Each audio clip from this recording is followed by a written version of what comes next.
आज का दिन भूटान के लिए, भूटान के राज परिवार के लिए और विश्व शांति में विश्वास रखने वाले सभी लोगों के लिए बहुत अहम है। सदियों से भारत और भूटान का संबंध बहुत ही गहन, आत्मीय और सांस्कृतिक नाता रहा है और इसलिए इस महत्वपूर्ण अवसर पर शामिल होना भारत का और मेरा कमिटमेंट था। लेकिन आज मैं यहां बहुत भारी मन से आया हूं। कल शाम दिल्ली में हुई भयावह घटना ने सभी के मन को व्यथित कर दिया है। मैं पीड़ित परिवारों का दुख समझता हूं। आज पूरा देश उनके साथ खड़ा है। मैं कल रात भर इस घटना की जांच में जुटी सभी एजेंसियों के साथ, सभी महत्वपूर्ण लोगों के साथ संपर्क में था, विचार विमर्श चलता था, जानकारियों के तार जोड़े जा रहे थे। हमारी एजेंसियां इस षड्यंत्र की तह तक जाएगी। इसके पीछे के षड्यंत्रकारियों को बख्शा नहीं जाएगा। All those responsible will be brought to justice.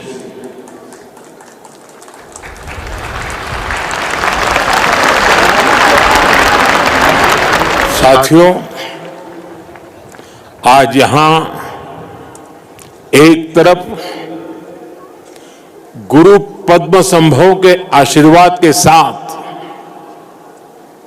Global piece prayer festival का आयोजन हो रहा है, दूसरी ओर भगवान बुद्ध के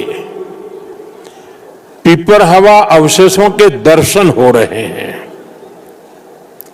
और इनके सबके साथ हम सब his majesty the fourth king के 70वें जन्मदिन समारोह का साक्षी बन रहे हैं। ये आयोजन इतने सारे लोगों की गरिमामय उपस्थिति, इसमें भारत और भूटान के रिश्तों की मजबूती नजर आती है। साथियों, भारत में हमारे पुरखों की प्रेरणा है वसुधैव कुटुंबकम, यानी पूरा विश्व एक परिवार है। हम कहते हैं सर्वे भवन्तु सुखिनः, यानी इस धरती पर सभी सुखी रहें। हम कहते हैं द्यौ शांति ही अंतरिक्षम शांति ही पृथ्वी शांति ही आपः शांति ही औषधय शांति ही, अर्थात संपूर्ण ब्रह्मांड, आकाश, अंतरिक्ष, पृथ्वी, जल, औषधियां, वनस्पतियां और सभी जीवित प्राणियों में शांति व्याप्त हो। अपनी इन्हीं भावनाओं के साथ भारत भी आज भूटान के इस ग्लोबल पीस प्रेयर फेस्टिवल में शामिल हुआ है। आज दुनिया भर से आए संत एक साथ विश्व शांति की प्रार्थना कर रहे हैं और उसमें 140 करोड़ भारतीयों की प्रार्थनाएं भी शामिल है। वैसे यहां बहुत लोगों को पता नहीं होगा, वडनगर जहां मेरा जन्म हुआ बौद्ध परंपरा से जुड़ी एक पुण्य भूमि रही है और वाराणसी जो मेरी कर्मस्थली है वो भी बौद्ध श्रद्धा का शिखर स्थल है। इसलिए इस समारोह में आना विशेष है। मेरी प्रार्थना है कि शांति का ये दीप भूटान के, विश्व के हर घर को आलोकित करे। साथियों, भूटान के his majesty the fourth king का उनका जीवन विजडम, सिंप्लिसिटी, करेज और राष्ट्र के प्रति सेल्फलेस सर्विस का संगम है।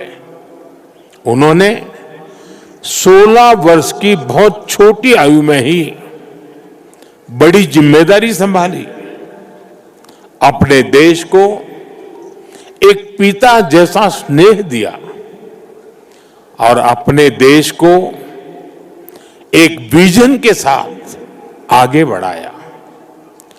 34 वर्षों के अपने शासनकाल में उन्होंने भूटान की विरासत और विकास दोनों को साथ लेकर चले।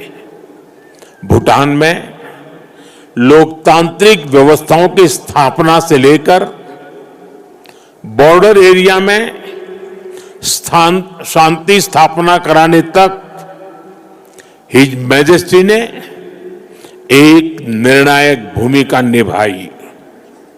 आपने ग्रॉस नेशनल हैप्पीनेस का जो विचार दिया है वो आज पूरी दुनिया में ग्रोथ को डिफाइन करने का एक अहम पैरामीटर बन चुका है।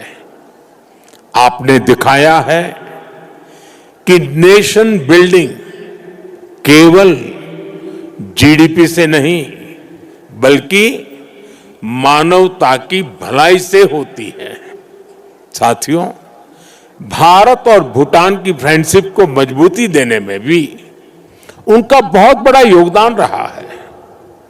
आपने जो नींव रखी है उस पर हम दोनों देशों की मित्रता निरंतर फल फूल रही है। मैं सभी भारतीयों की तरफ से हिज मैजेस्टी को अनेक अनेक शुभकामनाएं देता हूं और उनके बेहतर स्वास्थ्य और दीर्घायु होने की कामना करता हूं। साथियों, भारत और भूटान सिर्फ सीमाओं से नहीं संस्कृतियों से भी जुड़े हैं। हमारा रिश्ता वैल्यूज का है, इमोशंस का है, पीस का है, प्रोग्रेस का है। 2014 में प्रधानमंत्री पद की शपथ लेने के बाद मुझे अपनी पहली विदेश यात्रा में भूटान आने का अवसर मिला था। मैं आज भी उस यात्रा को याद करता हूं तो मन भावनाओं से भर जाता है। भारत और भूटान के संबंध इतने सशक्त और समृद्ध हैं। हम मुश्किलों में भी साथ थे, हमने चुनौतियों का सामना भी मिलकर किया और आज जब हम प्रोग्रेस की प्रॉस्पेरिटी की तरफ चल पड़े हैं तब भी हमारा साथ और मजबूत हो रहा है। His majesty the king Bhutan को नई ऊंचाई की ओर ले जा रहे हैं। भारत और भूटान के बीच विश्वास और विकास की जो साझेदारी है, वो इस पूरे विजन के लिए बहुत बड़ा मॉडल है। साथियों,